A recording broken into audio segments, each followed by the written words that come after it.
ভাইয়া তোমার বাইক করে আমায় কলেজে দিয়ে আসো না। ঠিক আছে বোন, চল। ভাইয়া একটা ল্যাপটপ কিনে দিবা, তাইলে পড়ালেখা করতে অনেক সুবিধা হইতো। ঠিক আছে বোন।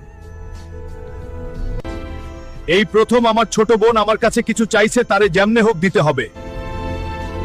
5000 টাকা নেন আর আমাকে একটা ল্যাপটপ দেন। 5000 টাকায় ল্যাপটপের চার্জারও পাবি না। ফকিনীর পোলা, বের হয়ে যা। একদিন এই শোরুমের মালিক হব, মনে রাখিস। যে জমিদারের 3 মাথা আলা দানবকে হারাবে সে পাবে 100 কোটি টাকা। আমি লড়বো আমার বোনের জন্য। আজ্ঞা তোমায়। জয়। এখানে এমন কোন মায়ের কাছে 3 মাথা আলার সাথে?